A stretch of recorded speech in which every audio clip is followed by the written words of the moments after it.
I do think that in the long run, we're definitely merging with technology.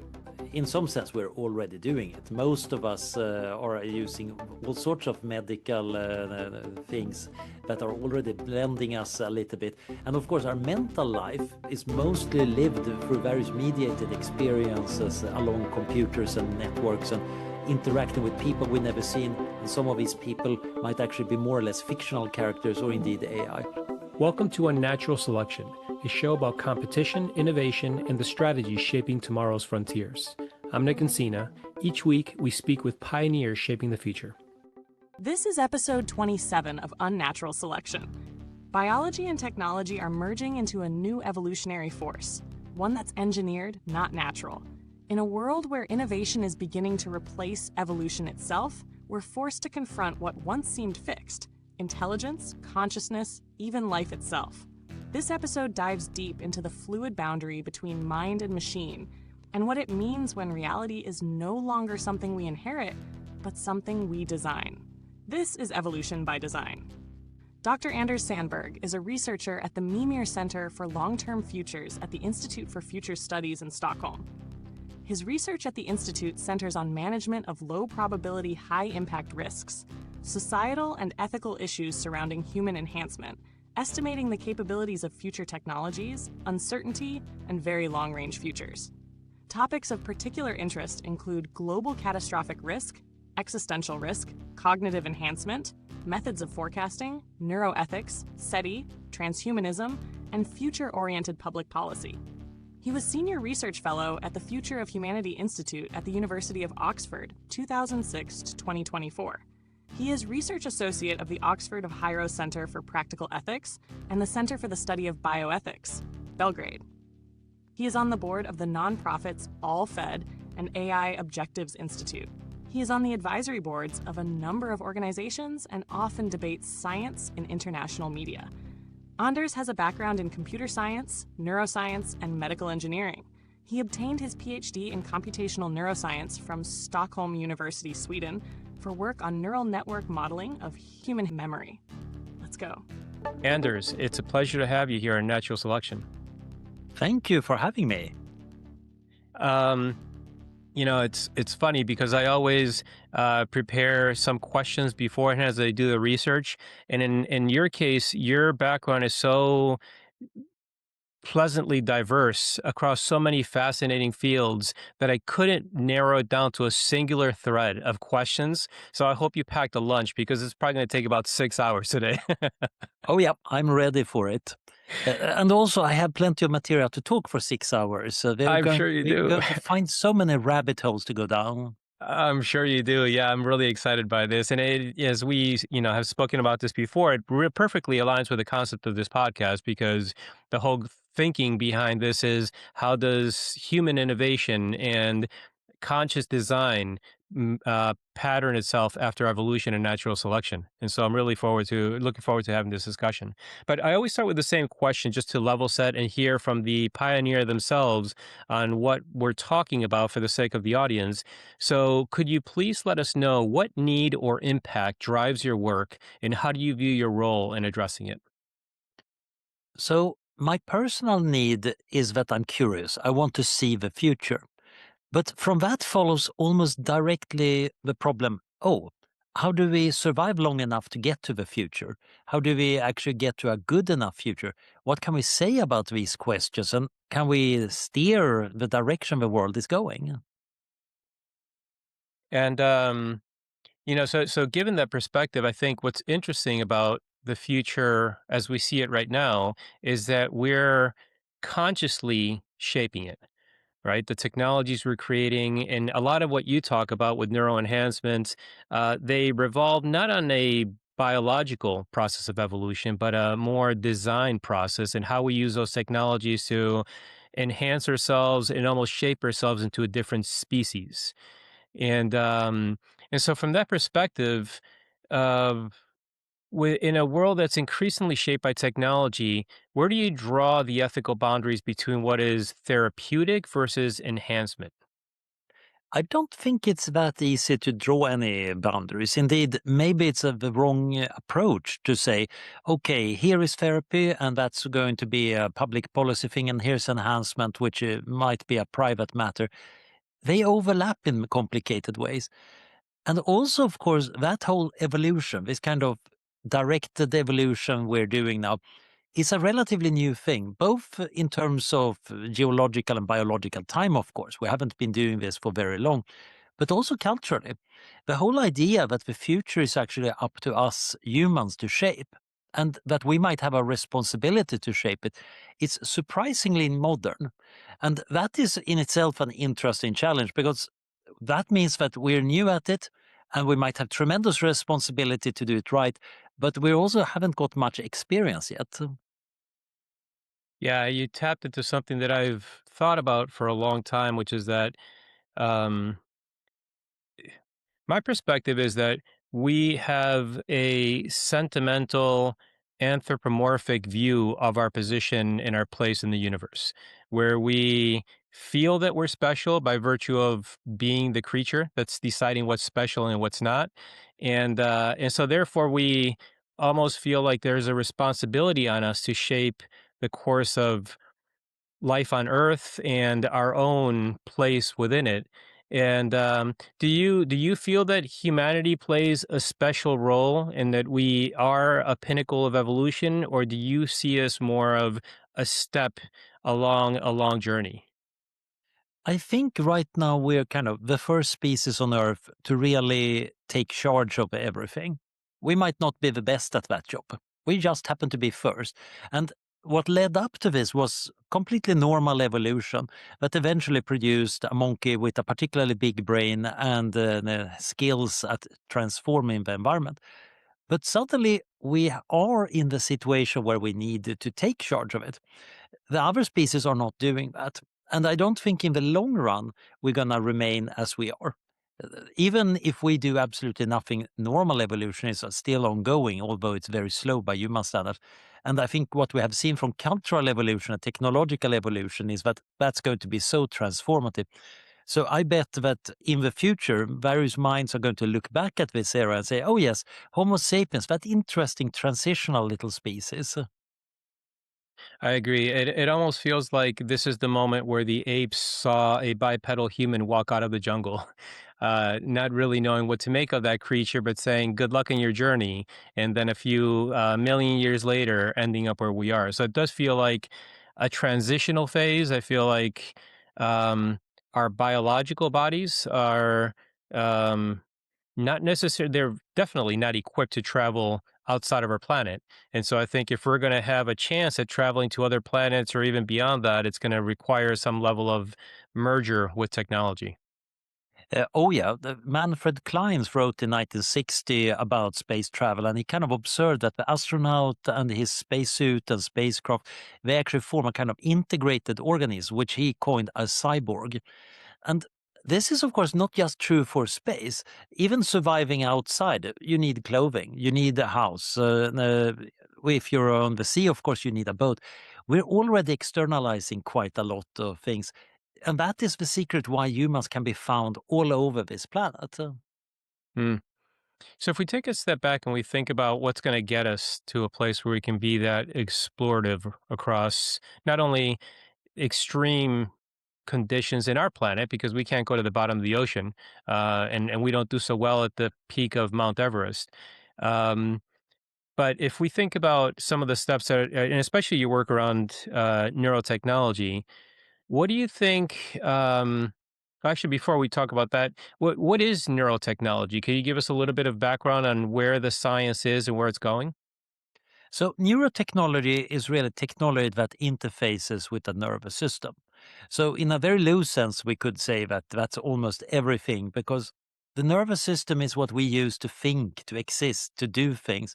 But of course, in a more specific sense, it's stuff that reads signals and especially information from the nervous system and might transmit signals back or modify how the nervous system works. And in particular, of course, the central nervous system, our brain and spinal cord. Hmm. Are there any underestimated risks or consequences of neural enhancement technologies as they become widely available? Oh yeah, oh yeah. After all, one of the earliest neuroenhancement technology we found was stimulant drugs. And they have a fair bit of side effects and dangers.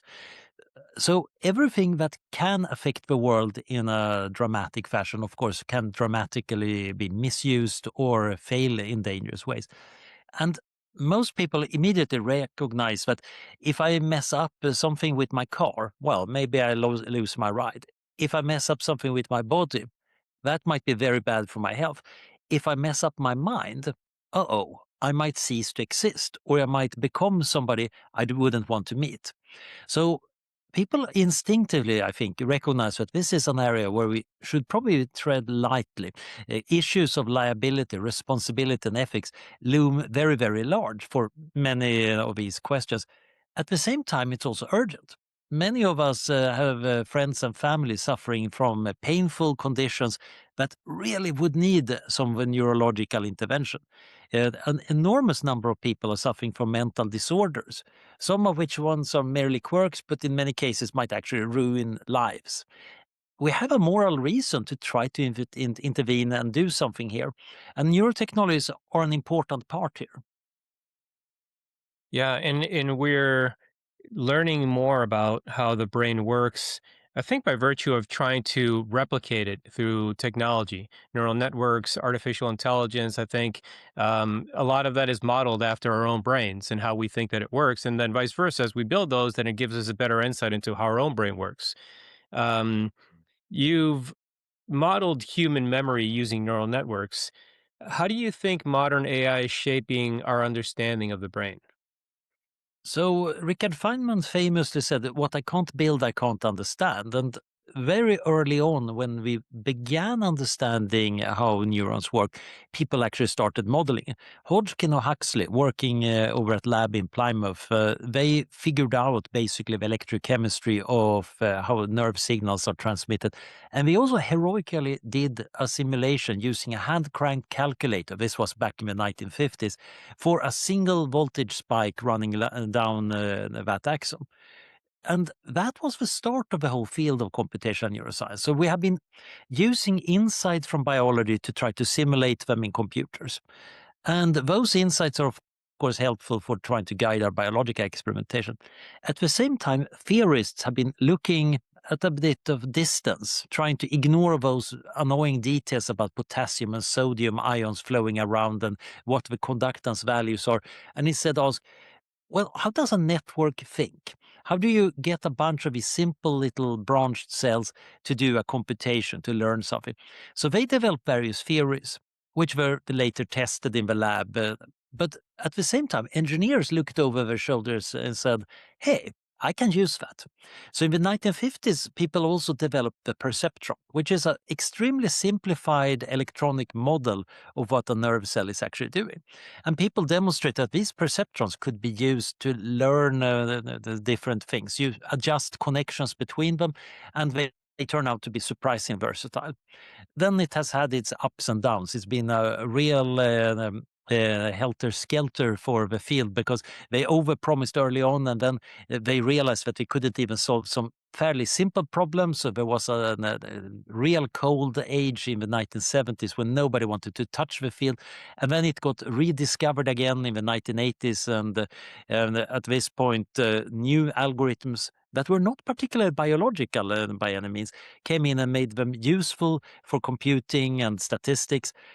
And then the big revolution happened in the 2010s when suddenly these networks that previously had been interesting in research started really working. You could really apply them for important tasks and not just a few specialty tasks. The irony here is that many of these revolutions have happened totally outside the world of biology. They were not based on some biologists truly understanding something in an actual brain and then telling the engineers. It's the engineers oversimplifying something to make the biologist cringe, and then it starts working really well in AI. But at the same time, that the AI is giving a gift back to the neuroscience, because now we can use AI to study the brain better. We can actually automate experiments. We can actually use AI to learn the dynamics of neural networks and use that to figure out more what's happening in actual biology. So it's a fun dance where ideas move slowly between fields, but sometimes do cause revolutions. Yeah, it's interesting. It's also, in a way, kind of teaching us what it is to be human. And when we think about, you're a computer scientist as well as I am, and so I don't know how you've been working in this space and thinking about it for so long. When the technology of transformers came around, with the seminal paper in 2017, and now you have open AI with ChatGPT and Gemini and Claude and all the different systems. Is your mind as boggled by the power of this technology as the rest of us, or are you in a place where you're like, saw it coming 20 years ago? I'm totally astonished by it. And I don't think anybody saw it coming 20 years ago. And I think it's actually an important story to tell the world. But this is a technology that has started working really well. It's going to have enormous impact. But we didn't have any theoretical understanding of why it could do what it could do. And we still actually lack that. It just turns out that we hit onto something that seems to be very fundamental and very powerful. So we got the bottled lightning, but nobody could really explain why we got it. It feels that way. And I often think that. And then I think to myself, well, maybe there's a small group of people that fundamentally know exactly how we got here. Because when I see it generating text or code, and I've spent a lifetime writing code, as I'm sure you're very familiar with the field as well. It's either you think to yourself, wow, this technology is incredibly advanced, or the things that we humans do are not that complex. And so we've managed to kind of scrape the outside of what is possible. It still feels advanced to us, but really it didn't take that much technology to replicate this advanced form of cognition that goes into writing software.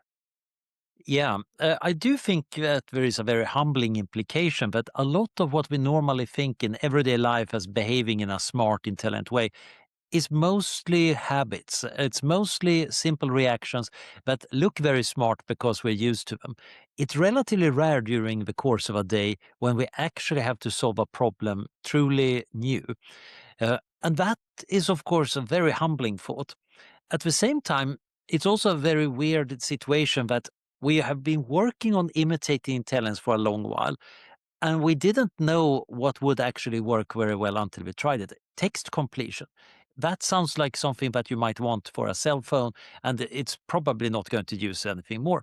But it turns out that actually it's a form of token prediction. You're predicting a sequence of abstract symbols, and that's general enough to encompass language, playing chess, to play in the right code, a surprising number of things, including things that we never designed it to do, but is inherent in the world. And that's, of course, a little bit on how we work as humans or any other animal. We grew up in this world. We're surrounded by the statistical patterns of reality, whether that is mechanics or light or the emotions, and we learn them. And we don't even know what we're learning. Just like the LLMs of today, they don't know really what they have learned by being trained on all the information on the internet. But they can pick up that information and make use of it, and sometimes even use it right. Yeah, I mean, we've known for a long time that humans are a form of pattern recognition agents. This is the classic example where you see a stone on Mars that looks like a face.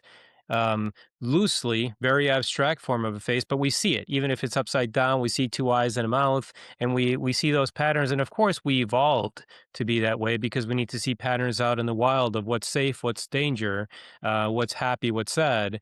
All of it driven towards our own individual survival and that of our species and reproduction and so on. So it's not surprising that we can replicate a lot of what the mind can do by virtue of these advanced and sophisticated pattern recognition algorithms that are generating text. But it also beckons the question of what does it mean to be human? And I guess more importantly, what does it mean to be conscious? Right? Because some of the writing that these AI systems are generating, they're imperceptible from what a human mind would write. And so I'm sure that in your circles, you're probably have long been thinking about this, but maybe now with a new spin on it. What exactly is the state of the art on thinking what it means to be conscious, if there is such a thing? Is it a glorified view that we have around just slightly more complex reasoning, or is there such a thing as consciousness? And the reason why I asked is because I was thinking about what would it take to replicate or download our consciousness into a machine so that you could potentially live indefinitely now by virtue of working with digital systems versus biological ones? But then there's the question of, even if we could remap every neuron, does that equate into the consciousness that we hold so dearly? Yep. That is the big question, and I don't, unfortunately, don't have an answer. I can point to my fellows in the philosophy department or in cognitive science, and you find all sorts of views. We don't have any good agreement on what consciousness is. Some suggest that, oh, everything is conscious to some extent. It's almost like an electric field, it's everywhere. Others say, no, no, no, no, that's totally nonsense. Only very few things have the right properties to be conscious. Some people say, oh, yes, it has to do with the information processor. There need to be a central workplace where information is tied together. Others say, no, no, no, you're totally missing the point. It's something way more mysterious.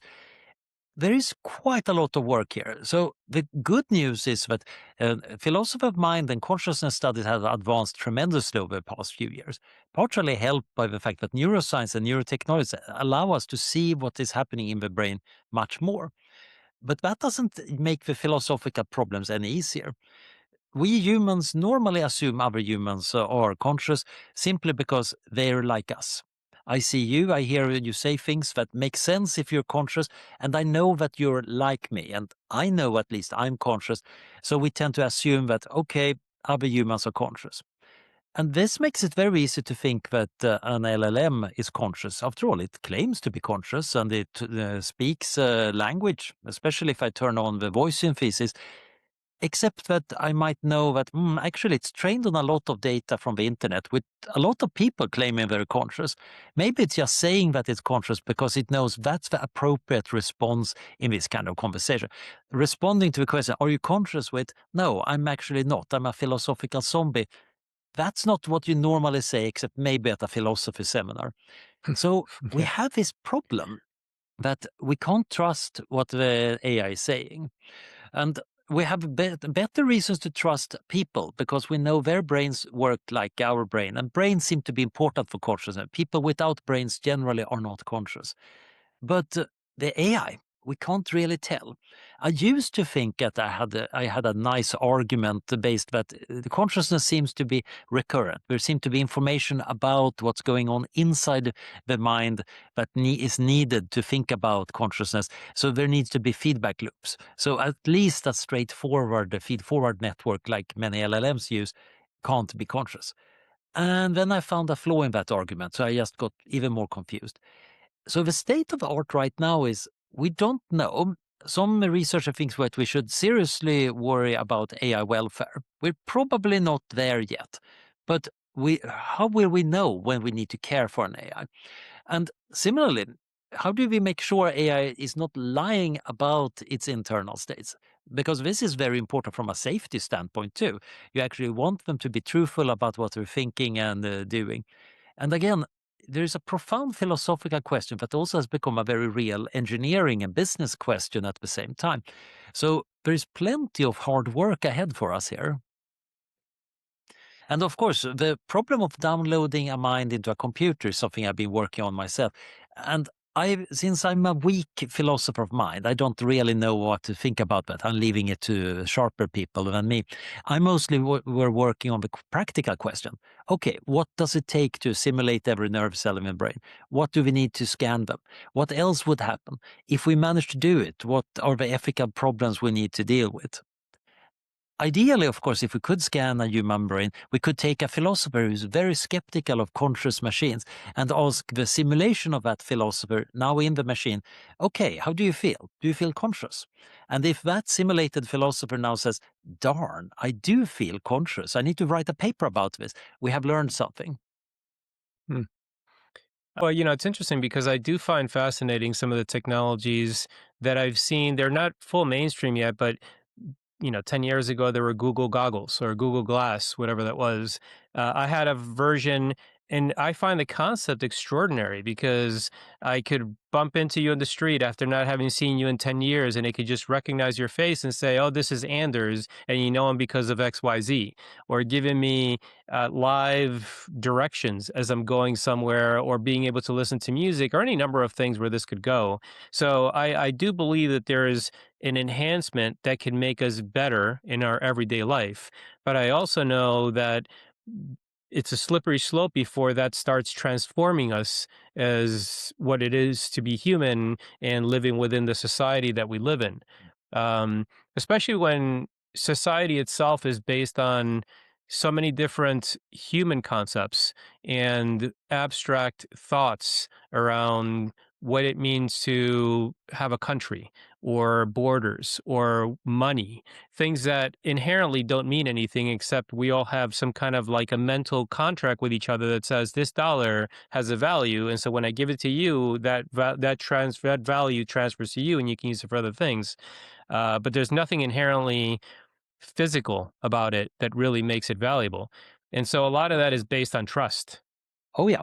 And when we think about our success recipe as a species, our hands and brains are certainly an important part of it, but also the language and social structures we can construct. The amazing thing about humans is that we have evolved this fairly open-ended brain. We can think general thoughts and we can express them in a way that's probably not possible for any other species on the planet. So we have brains that are flexible enough that we can come up with something like mathematics, which is not anything that you could imagine evolution making an animal able to do. But we discover this useful pattern and then we teach it to each other, and that propagates through generations.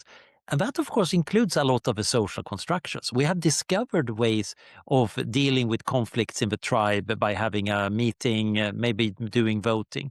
We have discovered ways of doing allocation by having money. So we create these fictions, these social constructions that are really palpable things because we tell each other that they're real, and we also take them seriously, and we imitate each other all the time. It's very hard not to imitate other people when they do things in a particular way. And most important, we also tell each other, this is the way it should be. This is the moral way it should be. So we adjust our behavior. So I've been working on a book recently, Law, Liberty and Leviathan, Human Autonomy in the Era of Existential Risk and Artificial Intelligence. And I'm co-authoring it with a professor of jurisprudence. And one of the starting points was, what are laws? And we argue they're just coordination mechanism. They're a way of getting peace and prosperity in a group of people with different wills. And one easy way of doing that is, of course, to have these normative rules, these ethical or moral rules or traditions and politeness mechanisms that are actually deep down helping us coordinate in an effective way. A well-functioning queue, for example, means that we don't get into a violent quarrel about who gets served first.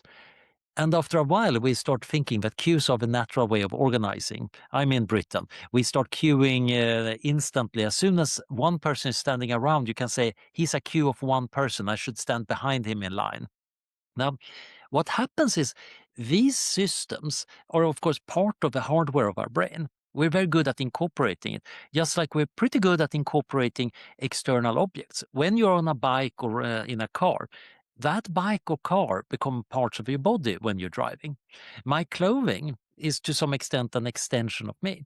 My glasses, of course, meld rather seamlessly with my perception. It's weird when you first put on glasses, but after a while, that's how you see the world.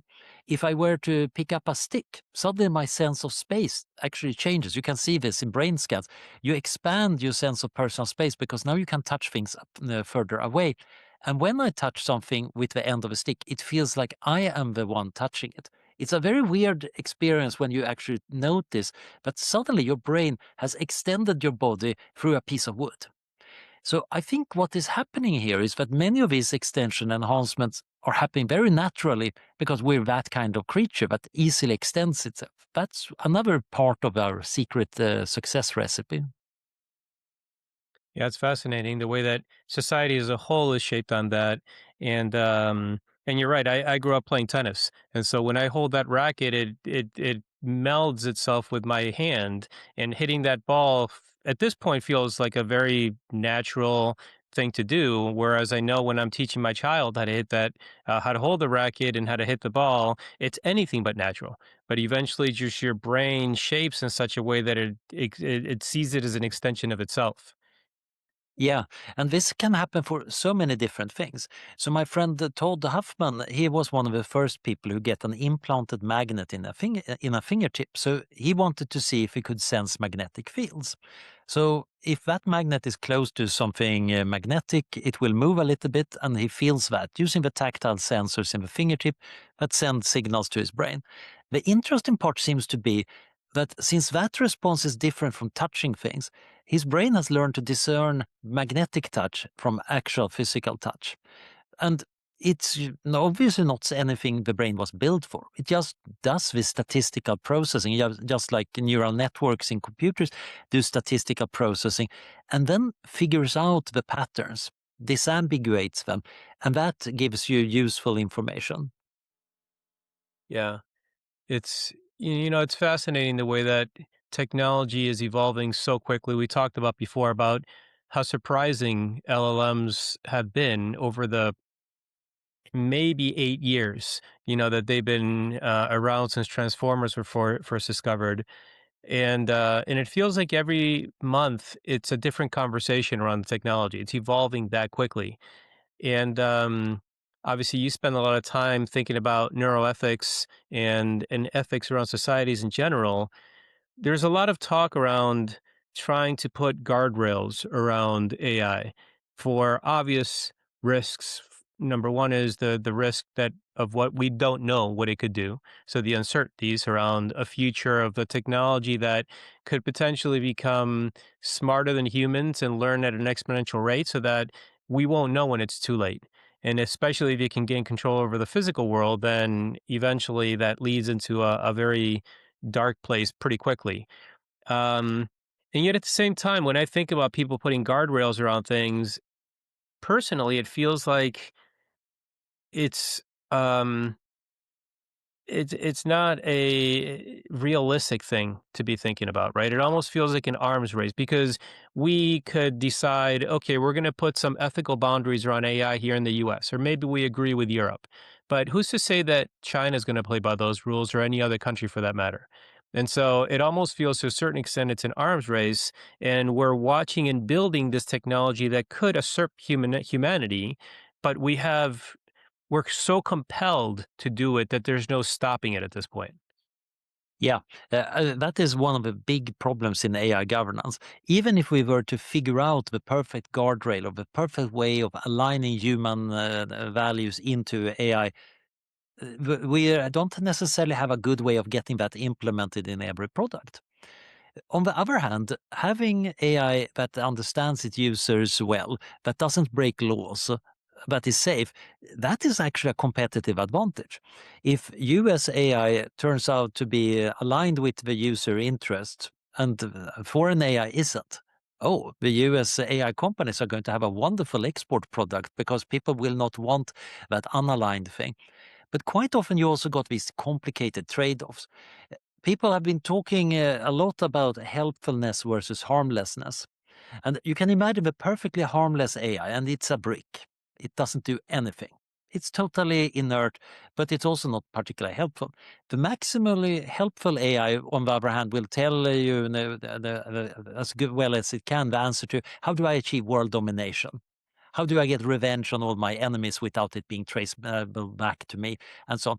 That's very helpful, but not very harmless. Ideally, there is this frontier, and you might want to move around along this frontier, just like we have tools and vehicles of different levels of danger.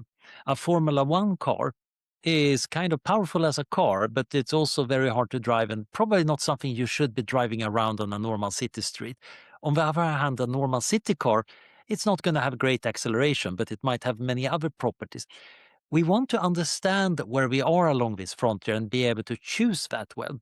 Right now, the problem is that it's kind of hard to determine how harmless AI is and how good the guardrails are. People are finding endless tricks to get around the safeguards, which is sometimes very hilarious. It's a new, very poetic form of hacking where you just talk to the AI and try to sneak around its moral codes, and sometimes in very creative ways. But it's also an interesting question what you can and cannot use AI for, because many current AI systems are also not entirely reliable. And that lack of reliability might be one of the major factors that mean that we can't use them. Yeah. And it's also early, right? So some of the unreliability could be because this technology is a year old. I mean, it's a little bit older than that, but it feels that way. And so to me, it's one of those things, just like anything in science, there's always been a state where have said, well, this isn't possible. And it's just really a matter of time. Give it 10 or 100 years, that will be solvable.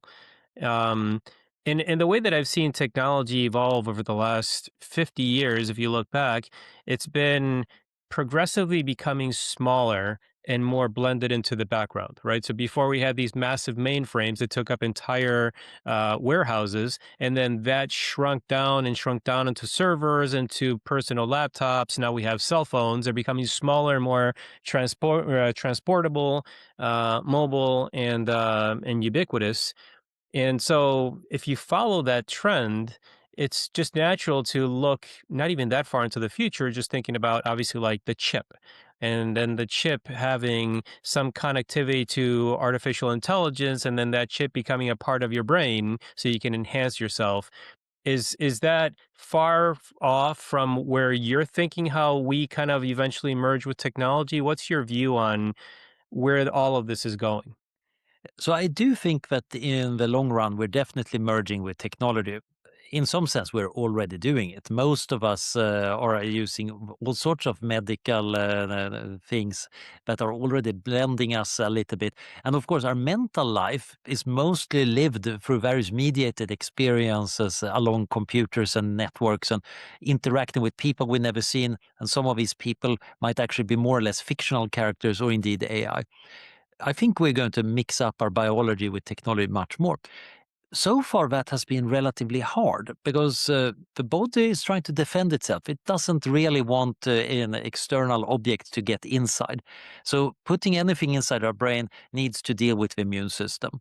And the immune system can do quite a lot of damage, both to the whatever you put in and the brain surrounding it. So it's been a rather serious matter to try to insert anything there. Except that we're getting better and better at making surfaces that are biocompatible. And indeed, some of them might be made out of biology. People have been working on optogenetics, where you make nerve cells sensitive to light. So now you can use laser signals to get them to fire. And then you put in these modified nerve cells that connect in a much more proper organic matter with the brain. So I think we're getting more and more of these tools.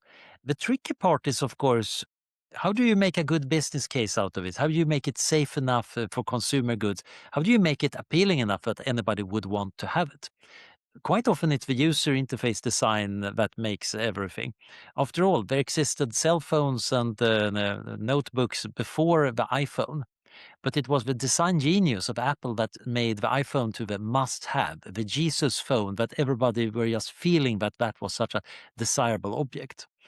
Now, that design needs to be applied to something that goes inside the body and might have to do a function that is something everybody wants. After all, just getting information, I can look at a screen, I can look at my phone. Just knowing stuff because I have a microchip linked to the cloud is not in itself is super valuable. But if I could also control my weight set point, oh yes, and I could use it as a digital alarm clock and just wake up perfectly rested at the right time. There are many of the other biological functions that might actually be much more primary than just information transfer to really make people want to have that brain implant. But it's going to be a while before we get there, partially because there's hard scientific problems to solve. Some of it is tricky engineering, like dealing with the immune system and a good way of inserting it without too invasive surgery. A fair bit is, of course, going to be regulation. Medical devices are enormously tightly regulated. We get very queasy whenever it's a matter of breaching the natural integrity of a body. And we have developed this safekeeping system that I think is a little bit overwrought and slows things down quite a lot. Except that when medical devices and medicine fails, we tend to get pretty outraged as a society too. So there is a problem here of balancing exploration and the ability to get safety. But the real final point is finding those applications that are good enough. Right now, for example, neural implants are helping people with severe paralysis. They, of course, have nothing to lose, and they are also not distracted by very much. And we, who are not paralyzed, we got jobs to do. We run around in the world. We don't have that much time to train ourselves to use those neural signals because it's still a training issue. We still need to figure out how to send the right signals to the implant to control things, which means that we are not going to want those implants until they're plug and play. And that's going to be quite a lot of design and engineering. Yeah. There are a lot of technologies that do have a leading edge of adoption before they become a part of the social fabric. And I think you hit it on the head. I think there's going to be real pragmatic, probably medical application to this technology. And then as we work out the kinks in scenarios where the alternative to not to using it is worse, then we're going to eventually make it into something that's safe and stable enough that then they're going to be, your early adopters and your innovators and eventually late adopters, and it's going to go down that adoption curve like everything else. But shifting quickly because, like I said, you cover so many areas that I'm fascinated by that I'd love to I cover the thinking and the studies that you have in different areas. So first of all, as I noticed the writing that you have put out, especially your more popular ones, your papers like Dissolving the Fermi Paradox, Blueberry Earth, they have captivated both scientific and public imagination. So there's an element of innovation that you do in your writing as well.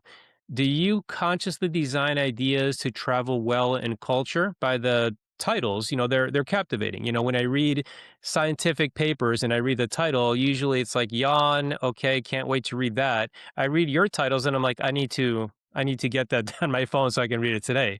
So what's your thinking around popular culture and the innovation that goes into making your ideas accessible to people? Because I guess what is the point of doing the work that academics and intellectuals do if you can't propagate that through society? And so in a Exactly. way, right? And so in a way, if you're thinking these deep thoughts, the biggest impact they have and the greatest value is that others see those ideas and they consume of them and they make it part of their own. And so your way of popularizing very sophisticated and complex thoughts into the fabric of society is something that I love to figure out, like what your thinking is when you're putting out these papers and even how you're thinking about the topics themselves. Mm. Yeah, historically, for a very large part of human history, the idea that ideas should be shared widely and knowledge should be shared was actually outrageous. In the Middle Ages, the idea that serious truths should be kept secret from the Hmm. hoi polloi, they're not worth it. And then came the modern era where we started realizing actually it's good to have a marketplace of ideas. If I share my knowledge, we're both better off. And I think that actually needs to be emphasized. I think people quite often assume that things are too hard to understand, that it's impossible to understand. And indeed, there are many concepts that are very profound, deep, or very complicated. So they're not easy to transmit at all.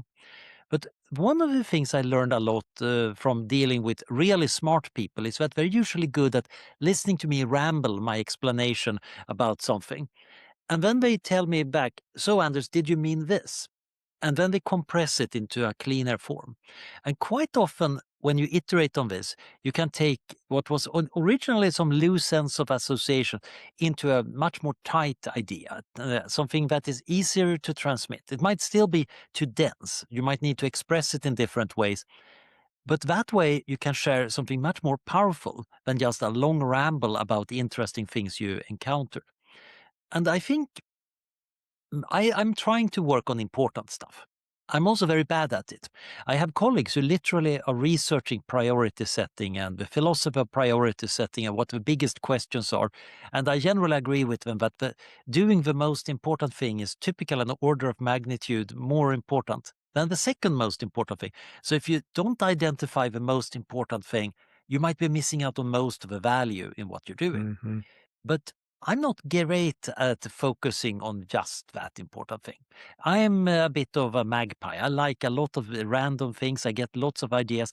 So instead, I cycle very rapidly between the ideas. I get the important stuff done, but I also get the interesting stuff done. And quite often, I discover later that some of that interesting stuff might actually contain links to the important questions. So that said, when I started out as a researcher, I of course wrote papers with titles that sounded like any other academic researcher. And it's still true, you want a title that actually tells what's in the package. But ideally, you should also recognize that science is a social activity. Individual scientists are totally biased, stupid, and do mistakes all the time. But the scientific community, which again has a lot of mistakes and fashions and the stuff going on, is gradually weeding out stupid ideas, stuff that doesn't work. And the collective human knowledge slowly grows this way. But that is a collective activity. You need to spread your idea to have others respond to it. Even if the response is, Anders, this is wrong because X, Y, and Z, or no, this is a distraction from the important problem W. That is the part of the process of actually figuring out things. Science, after all, is a systematic search for knowledge, and that is collective. So coming up with a good name for a paper and then popularizing it is actually a good way of getting people to engage with ideas. I've seen many brilliant papers published by brilliant people in a good academic journal that nobody reads. It's so Mm-hmm. sad. And quite often there are good ideas in different disciplines that needs to be linked to each other. And quite often I don't even know what other areas might benefit from these ideas. So popularizing them means that I have a bigger surface area. More people might pick up that, oh, this could actually be useful. Well, I applaud you for that because having come from hard sciences as well, there's an intellectual snobbery in how profound the work that you do and how esoteric it is that only a few minds can possibly grasp it. And yet, as I've grown older, I realize that one of the most powerful traits that anybody could have to influence humanity is storytelling and playful science writing, creativity. The people that really move mountains and get people to follow them are the ones that tell a story that people can personalize, that it leads it more than stimulates the mind, it moves the heart. And I think that's how you get entire nations behind you. And I feel that scientists do a horrible job at making the science accessible and relatable to general populations. And so I do feel that, I mean, if you think about just climate change, right? I mean, like, scientists put out the message in such a horrible way. We're also struggling with getting messages out about the importance of vaccines and so many other things in science that leads to misinformation. People can manipulate that because we as scientists aren't messaging the work properly so that people that don't understand these very complex and sometimes abstract thinking, I'm in genomics, right? So there, a lot of the challenges, how do you educate a patient when there's some genetic abnormality and maybe some therapeutic that is being recommended to them? How do you get those abstract concepts into their head in a span of like 30 seconds? It's just impossible. And so I do feel that scientific writing and doing so in a way that popularizes it is such an important skill to have. Yeah. And it's important to try it and try it again, because one way I've become better at writing is, of course, writing a lot of stuff. And this is, of course, a standard advice budding authors also get. Write. And then, of course, throw away the earliest stuff you're writing. It's going to be terribly embarrassing. You learn by doing, and I quite often find myself in the shower trying to explain things to a fictional audience, trying out different forms of explanations, going down the route of seeing where does this explanation lead? Do they get it? Oh dear, this is getting confusing. I need to backtrack. I need to find another way of expressing it. But you also learn various tricks. It's possible to frame your message so it goes viral, which is a mixed blessing. More people will hear about it, but the distortions also get more intense. I once wrote a paper that is kind of academic trolling, and I'm probably not going to repeat that again because there was so much more heat than light that came out of that. Certainly a lot of people took notice, but most of them wrote papers arguing that it was a stupid paper and was a waste of everybody's time, which is, of course, kind of annoying that they wasted their own time too. Certainly, I got citations, but that was probably most useful as a lesson for me that I'm going to not troll people. On the other hand, the Blueberry Earth paper was just amazing. I originally wrote it simply because I was upset at the moderators at a forum arguing that a particular question was not proper physics. I want to show that, yes, you can totally do rigorous physics about a crazy question, what if Earth turned into blueberries? And then that turned out to be an amazingly good icebreaker at parties, really good for podcasts, really good for getting people interested in planetary science and scenario modeling and high pressure ices. And even, of course, how do we make agriculture machines to harvest blueberries without breaking the skin?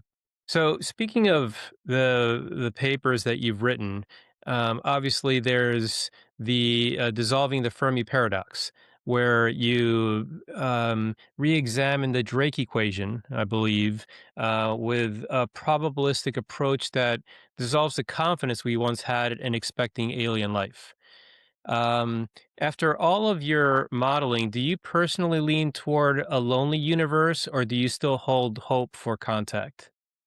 So I believe that we live in a pretty lonely universe, but I'm also optimistic that maybe eventually we are going to meet the neighbors, because the universe is just so ridiculously large. It's just that the most likely distribution seems to be that the alien intelligence is very, very rare. But that's what it is at present. I think also intelligent life can spread, and most likely a lot of intelligent life will spread. So we might very well meet the aliens, but in a billion years in a galaxy far, far away. The most important thing about that dissolving the Fermi Paradox paper was more like taking something people quite often discuss. There is an enormous literature about the Drake equation for estimating the number of intelligent species in the Milky Way, and just doing something fairly obvious from another perspective. Oh, what happens if we put in proper uncertainties? And suddenly a lot of problems just go away. That was a bit unexpected, but it shows this value of taking ideas that are fairly well known in one domain and applying them somewhere else. It's kind of funny. Astronomers are actually very good at using uncertainties when they're dealing with their normal observations. But when they sit down and write about aliens, suddenly they forget about the very careful ways they handle their observations and their uncertainties, and instead make guesses and then flub up the probability calculation that way. Hmm. When you were working on the Drake equation, you show how uncertainties compound dramatically. What surprised you most when you first ran those calculations? So the one that really surprised me was the uncertainty and probability of getting life on a planet. So everybody knows that we don't know that probability. And one of the key assumptions in the paper is that most people tend to assume that, well, we're uncertain, but maybe it's one chance in a million or a billion if I'm feeling really pessimistic. And that is still too small. We actually have scientific reasons to think that that range could be much bigger. There are some arguments that actually life might be almost a thermodynamic miracle. So we even had to write that paper in a particular way to make sure that it doesn't get quoted by creationists saying, look, these scientists have proven that only God could have done it. We wanted to show that, no, this is based on totally normal natural science. There is some probability per liter and second of primordial slime on planet for life to emerge. And that has some bounds, but these bounds are ridiculously wide, much wider than I would have expected even when starting the paper. It was very fun to work with my colleagues Eric Drexler and Toby Ord on figuring out where does science actually put the limit? And then comparing to what people actually say in normal publications, where people generally tend to assume something much more optimistic, which might very well turn out to be right. It might very well be that life actually emerged in primordial goo at a very high rate. It's just that we rarely get to observe it because all the primordial goo on Earth, of course, got eaten by the biosphere billions of years ago. But we don't know. And this is, of course, why it's so important to do the actual science out there in space, to actually look at primordial goo and exoplanets and see what properties do they have, because that allows us to pin down things and suddenly reduce that uncertainty. Yeah, I mean, you mentioned, I think you called it a thermodynamic miracle. I almost feel like in some ways it's a thermodynamic inevitability, at least on Earth, right? I mean, take a wet rag and throw it into a closet and then go back to it in a month, you're going to see some life there. And so it just feels like, and I also, one of my previous lives in graduate school, I was also in stem cell research. And the lengths that we would go to try to prevent life from happening in certain things, like a petri dish, right? You have your stem cells in a petri dish. You want them to be pure. You want them to be clear of any bacteria or viruses or fungus or anything. And the amount of work that we would have to do to prevent impurities from getting into that petri dish would be tremendous. And so it almost feels like life is inevitable on this planet. And then obviously what we're looking for, if that holds true, it's looking for planets with similar signatures that are far enough from another star, that have the constituents, have water, and so on, where life potentially could be inevitable as well. But it doesn't feel like, at least from our limited view being on this planet, life doesn't feel like a miracle. It feels almost more like an inevitability. Earth, life is pretty inevitable now because it has shown up. And now, of course, there are bacteria everywhere. You go down deep into Earth's crust and you find bacteria aching out an existence down there. There seem to be bacteria up in the stratosphere. It's probably plausible that we're splattering bacteria all over the solar system because of a meteor impact. So I wouldn't be too surprised to find life on a few of the other worlds in the solar system, even though that might be mostly a bit of biofilms in the deep oceans on Enceladus and Titan. But that doesn't mean life is inevitable in the large, because that first cell, that first thing that replicated, that might be very, very rare. But once it comes into being, I think it is almost inevitable that it spreads. Of course, most of the history of Earth, life wasn't very prominent. For a long time, literally billions of years, you would have had a hard time noticing that there was life here without a microscope or looking at the chemistry of the atmosphere. It's only in about the last half of a billion years when the biosphere has suddenly become extremely obvious. Now you can't look at Earth without noticing coral reefs and forests and cities. So the real question is, out in the universe, is it that life is originating all over the place whenever you have a planet with a bit of water or some other complex chemistry? Or could it also be that these planets are spreading around the spores accidentally? So maybe the first planet was a miracle, but then life has been spreading across the galaxy. That is one of the most interesting questions right now, I think, in exobiology. And I think we might be getting answers to that within a few decades. We're getting great telescopes. We're being able to see exoplanets and their atmospheric chemistries from afar. I think we're going to get data to settle this in a few years. Yeah, I mean, and there are also moons, I think either on Saturn or Jupiter that we're looking at. Is it Io or Europa that have what seem like Yeah. frozen oceans on the surface, potentially liquid water underneath? Yeah, Europa was the first moon that it was pretty clear that there should be a subsurface ocean. Then people have realized that it's probably going on at Enceladus at Saturn. Titan might also have an ocean. There is even some discussion that Ceres, the largest asteroid in the asteroid belt, might also have an underground ocean.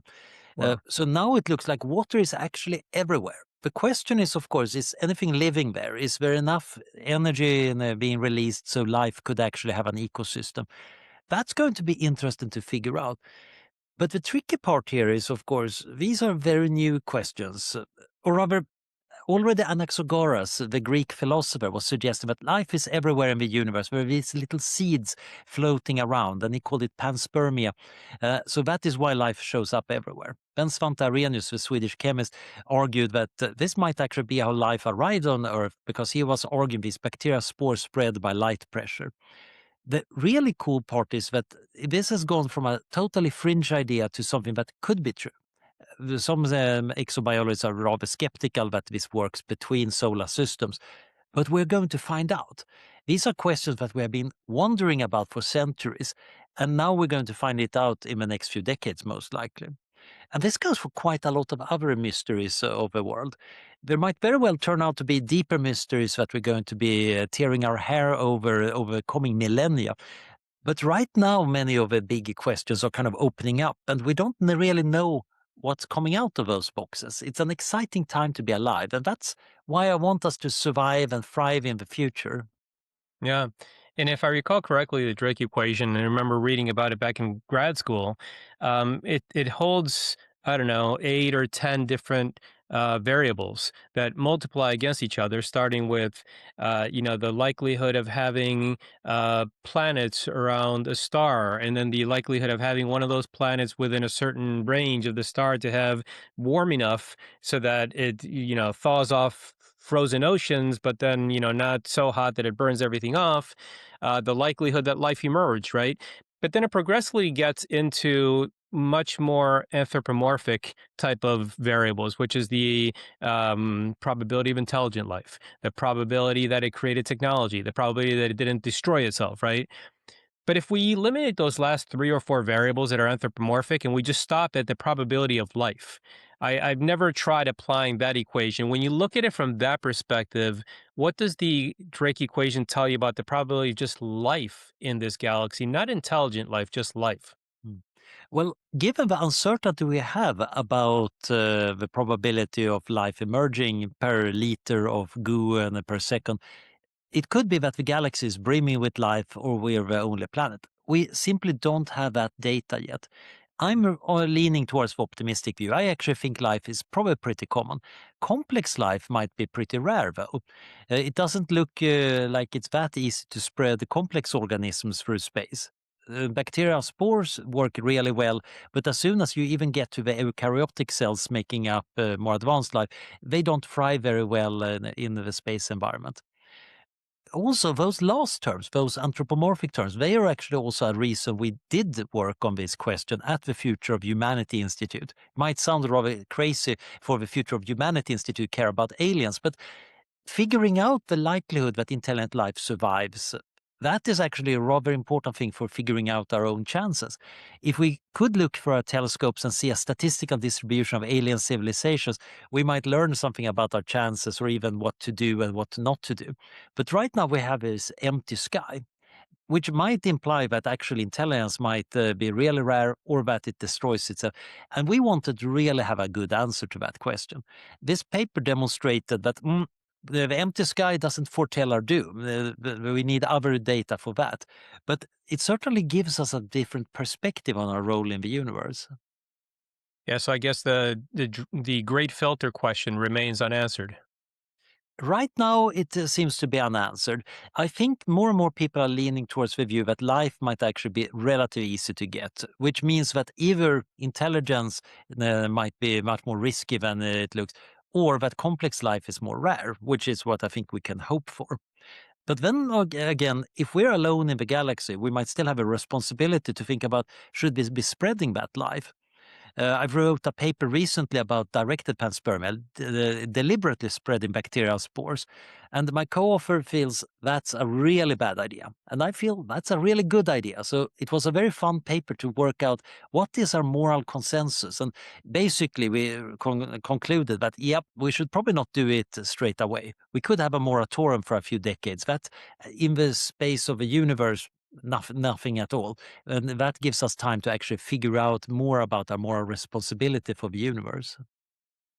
So speaking of that, and a big thread of what we've talked about so far, it's actually also the tagline of my podcast, which is uh, evolution by design. And if innovation has become the dominant driver of human evolution, replacing natural selection, if you will, with intentional design, how should we decide which innovations move us toward a better future? And which might lead us to evolve into something that we no longer recognize as human. And as a follow up to that, does it even matter? I do think it matters. After all, we are evaluating creatures. We think certain things are good and some things are bad. And we can even reflect on why we did those evaluations and even evaluate those ones and realize that there might be better and worse ways of thinking about value in the world. And generally, it's very hard to predict the consequences of what you do. Most technologies had really surprising consequences to their creators. But I think there are generic things we can aim for. We might want to avoid developing technology that makes it easy to wipe out our own species or other species. We might want to develop technology that enables open-ended futures rather than closing off opportunities and possibilities. So I do think we have some impact. Our ability to predict is somewhat limited. As somebody is doing future studies, I'm very aware that most predictions turn out to be really wrong. But a fair number of predictions turn out to be good advice. It makes people think about questions and try to design accordingly. When the Luddite tells you that your technology is going to bring all sorts of trouble, they're actually an unpaid focus group. They're actually giving you some hints on what you probably should fix before launching that technology. If you invent the car, you might want to invent the seatbelt too. That's kind of a useful thing. It still doesn't tell you that the traffic jams will eventually emerge or that climate change might be a bigger side effect of the cars. But you fixed at least one of the problems. I do think that having a bit of humility about our ability to predict the future, together with that encouraging hubris we humans have, that actually we try to be in charge of our lives, we try to be in charge of our future. And even though we fail at that, we quite often get better results than if we just left everything to chance. To fatalistically say, oh, what happens, happens. That usually means that somebody else decides what happens for you, and that's usually not good for you. Yeah, it may seem like random walk, but at the same time, there are evolutionary pressures that are driving us in one way or the other. In some cases, also stimulating thought or innovation to try to overcome certain challenges, whether it be climate change or viruses or any number of different things. But with all of that, Anders, this has been a privilege, incredibly stimulating and fascinating conversation.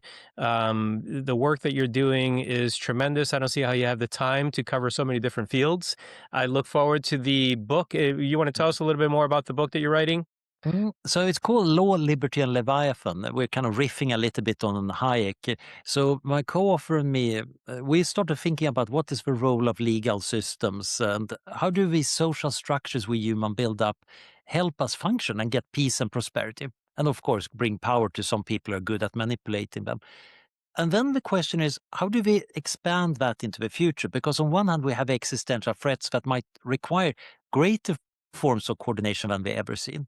But we also get artificial intelligence, which beyond being a threat in itself, might also enable new forms of coordination.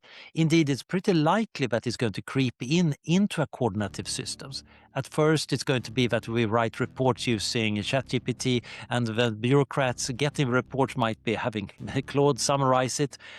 But later we might see that happening in the legal system. We might use decision aids. We might have AI that's smarter than us, that it would be stupid not to listen to.